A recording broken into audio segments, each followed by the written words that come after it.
Good day po sa inyong lahat. Ito po si Brother Buldak Krama. I was a Protestant pastor before sa Cebu. 12 years sa Cebu, sa simbahan ko. Ang pangalan ng church ko ay Sonship of Jesus Christ Church Incorporated. At 5 years naman sa South Korea, Iksan City, doon sa Eryong Rock Church. At ngayon po ay katoliko na po. Katoliko na po, mga kapatid. Si Sister naman. My name also is Adindura Gakrama. I'm born Protestant, but now a happy Catholic. I am from Cebu City and 32 years experience as Protestant. And during my 33 years, I accepted and I received and I embraced the Catholic Church. So ngayon naman, brother and sister, can you talk about your conversion to the Catholic Church at bakit po kayo na-convert sa Catholic Church? What is your experience? At ginawa niyo yung lifetime or life-changing decision po na yun? Okay po, sa akin naman mga kapatid, actually, ako po isang debater sa aming simbahang protestante at we believe in the Blessed Mother Mary sa Biblia, but we never propagate about the Blessed Mother Mary. At ito po ang pinaka-turning point why I embraced the Catholic, because of the Blessed Mother Mary. Dati kaaway namin siya, ngayon kami po ay talagang mahal na namin si Mama Mary because it was a Sunday morning, I dream about her, and then because of that, parang pong may pumutok sa puso ko. I question myself and God, why is it like this, Lord? Bakit, Lord, na ako isang Presbyterian pastor, bakit napakita through dreams si Mama Mary? So doon, mga kapatid, something fill in because there's vacuum inside me, and because of that presence of the Blessed Mother, yun po, nag-search ako sa katotohanan about the Catholic faith. Doon nag-umpisa, pero hindi instantly na-convert ako, but I try to study all the doctrines, the teaching, and even the dogmas of the Blessed Mother Mary.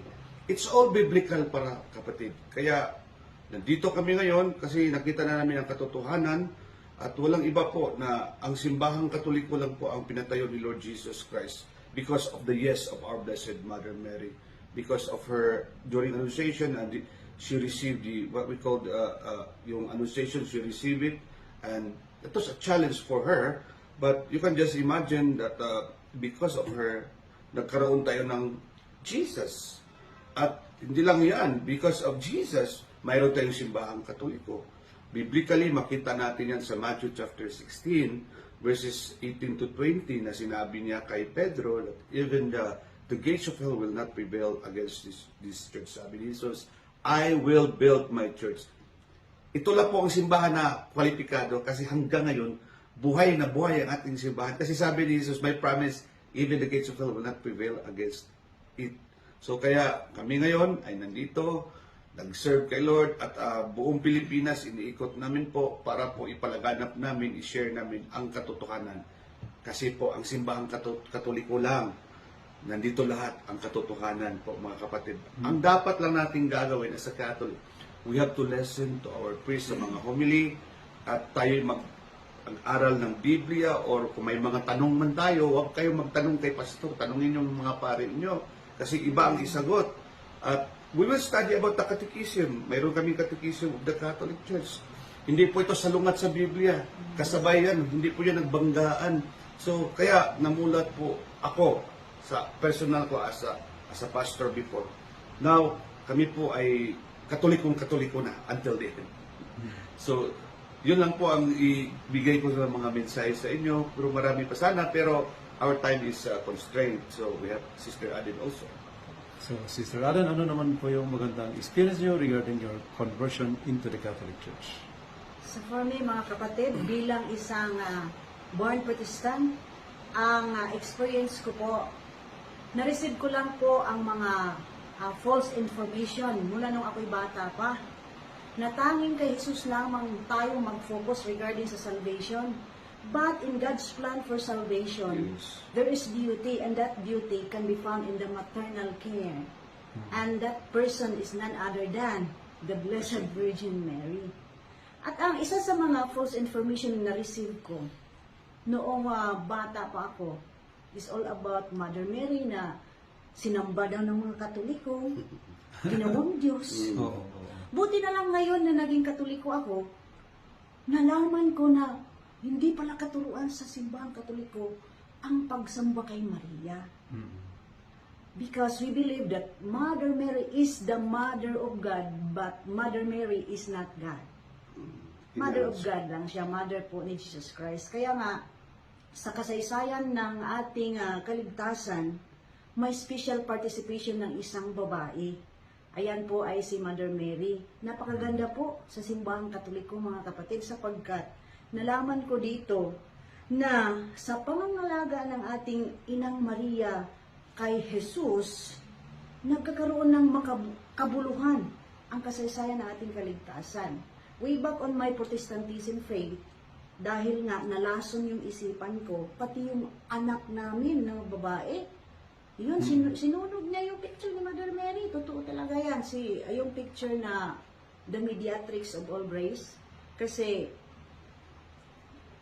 ang napakinggan palagi ng aming anak, demonyo daw si Maria. Oo. Kaya takot ang aking anak. Tuwing kami ay magkakaroon ng Bible study o Sunday school sa aming simbahan, every 8:30 until 10 p.m., yun ang palagi maririnig sa aming anak. Kaya sa kaniyang takot, sinunog niya. At ang nangyari niya noong mga panahon yun, incidentally, nakuryente siya sa yung Seriously. Ceres light. At doon ko nalaman bakit siya nakuryente. And it was a lesson learned for me na bakit may Christmas light. Samantalang hindi naman kami naniniwala sa Christmas. Kasi wala sa Biblia yung Christmas. Pero bumibili kami ng Christmas light. So paano namin yan i-justify? Ayaw namin maniniwala sa Christmas, pero bumibili kami ng Christmas decor. Kaya nga, naisip ko, ano kaya ito? Siguro, warning ito sa amin bilang protestante, bakit nakurinti yung anak namin na may pilat pa siya dito ngayon. Hanggang ngayon, Father. So, yun nga, siguro way yun ng Panginoon upang mamulat ako sa katotohanan at upang malaman ko at maintindihan ko ang purpose ng salvation natin na plano talaga ng Diyos Ama. Piliin niya ang isang babae upang mangalaga sa ating tagapagligtas. Sapagkat kung walang mangalaga sa ating tagapagligtas, ang kasaysayan ng ating kaligtasan, wala pong kabuluhan. Kung may kabuluhan man, mga kapatid, kulang.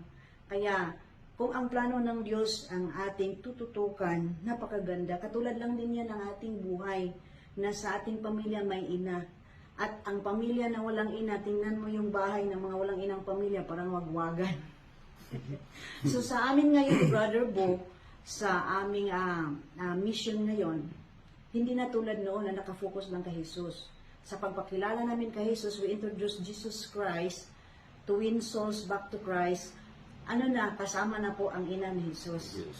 Kaya doon kami humuhugot ng lakas, especially sa pagdasal in contemplating, meditating the Holy Rosary. Yes. Yun po.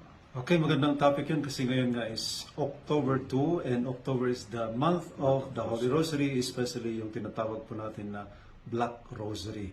Yun nga po yung nakakalungkot na sa ibang mga kapatid natin, they really hate Mama Mary, pero sa ating mga Katolik, we love Mama Mary. Hindi naman natin siya dinodiyos, pero we acknowledge her role in our salvation. Yes. So very important po yun, plano po yun ni God. So ngayon po, ano yung mga ginagawa ninyo to really share yung beautiful experiences? Of course, alam ko marami kayong ibang pwedeng share, pero dahil ngayon nga ay October, kaya nag-focus tayo kay Mama Mary. Are there other things na pwede ninyong sabihin sa mga kapatid nating Katoliko na taga-subaybay ng Adal Pamati Katoliko para naman ma-inspire sila na nasa totoo sila, na okay sila, ano yung i-advise nyo sila, kasi kung minsan, alam nyo, pag isa kang Katoliko nga naman, at paragi kang nakakarinig ng mga atake dito, atake doon, kung minsan, nakakainis na, or ano na, bakit ganon? Ano yung bilang galing sa Protestantism, ano yung mga i-advise ninyo sa mga Katoliko na ganito? Ito po, mga kapatid, we will not, for me, we will not listen to them. Rather, we will listen what is in the Bible. As what Father said, that Mama Mary is part of God's plan for salvation to mankind. Because without the mother, there is no Son, Jesus Christ. And remember that our mother is, for me, actually makikita natin sa Biblia that the easiest way in order for us to answer our prayer is to call the Blessed Mother Mary. Makikita natin yan sa Biblia, yung the first wedding of Cana, when in fact, naubusan na silang wine. Pero ang tanong, bakit ang mga disipulo ni Jesus doon lalapit kay Mama Mary? Sana kay Jesus na lang. Bakit kay Mama Mary pa? At ang tanong nila, Mother, ubos na ang wine. Anong sabi ni Mama Mary? Okay. So, sinabihan niya ang kanyang anak, Anak, ubos na ang wine. Anong sabi ni Jesus Christ? Mother, this is not yet my time. He exercised his divinity. But, when he come to realize na ina niya yun, anong nangyari? Instantly, miracles happen. Meaning to say, only the Blessed Mother Mary can change the plan of God. If we call her, then idaan natin kay Maria, yung mga katanungan natin sa buhay, yung mga prayer request natin ay talagang ibigayan ni Lord pag si Mama Mary na mag-request. Especially yung lahat ng kinakailangan natin, yung mga prayer natin through His glory. I believe God will answer all of that through the Blessed Mother Mary. Kaya kami ngayon ni Sister Adin, dati po hindi kami nagro-rosary. Itatapon pa namin yung mga rosary, isusunugin pa. Pero ngayon po, nagro-rosary na kami po. At hindi lang yan sa Cebu. Mayroon tinatawag doon na 2,000 Hail Mary, 20 petition yon, no? 20 petition, different kind of petition. Nag-join kami sa 2,000 Hail Mary. Pati yung obispo namin doon, nag-2,000 Hail Mary doon sa Las Vegas, nag-join siya one time doon, ika-19 siya. So, kaya ang amin ngayon, Father, ay talagang, since this is a Rosary Month, I encourage you to pray the Rosary. Rosary is not a repetitious prayer, but it is the story and the life of Jesus Christ and the Blessed Mother Mary from life to His death, from womb to tomb.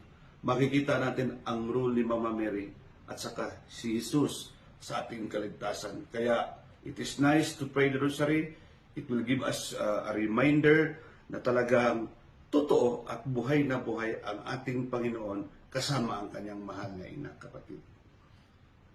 Sa akin naman po mga kapatid, regarding this October, we are, it is part of our mission to introduce Rosary. So, ayon naman sa mga issues about sa Rosary mula sa ating mahal na mga kakabsat na taga-ibang sikta, patuloy lang natin silang isali sa petition natin sa ating pagro-rosary. Sapagkat yung mga issue nila na repetition, paulit-ulit, ang nakasaad naman sa Matthew chapter 6 verse 9 to 11, sabi ng mga disciples, paano ba magdasal? Sabi ni Jesus, tugon naman ni Jesus na, huwag ninyong gayahin yung mga pagano. They are praying vain, repetitious prayer. So, yung repetition, kapag dikitan natin yan ng vain o walang kabuluhan, yun yung ayaw ni Jesus. Pero yung ating pag-ulit-ulit ng pagsabi na, blessed are you amongst women, hindi naman yan vain. Makabuluhan talaga yan kasi nakasaad yan, biblical talaga yan, nasa Luke chapter 1 verse 47 to 54, nakasaad doon, sabi ni Mother Mary sa kanyang kantikel. Sabi niya, from now on, all generations shall call me blessed. So sa henerasyon ngayon, sino lang ang tumatawag sa kanya na blessed? Walang iba, tayo mga Katoliko. Tayo pala noon, Brother Bo, hindi tayo kasali sa henerasyon na sinasabi ni Mother Mary. Because we don't call her blessed, di ba? Oo nga, kaya nga, sa Holy Rosary po, yes, we cannot found the term rosary in the Bible, but the Bible, all the verses of the rosary can be found in the Bible, especially the joyful mystery, Father. Oh. Naku, hindi masama yung paulit-ulit na pagsambit ka, Mother Mary, na ikaw po ay lubos na pinagpala sapagkat ang katanggang iyon galing yan sa Diyos Ama, ipinadala yan, ipinarahatid lang ni Angel Gabriel. Walang masama doon. Sapagkat ang nakikita ko mga kapatid, na ang pagsabi natin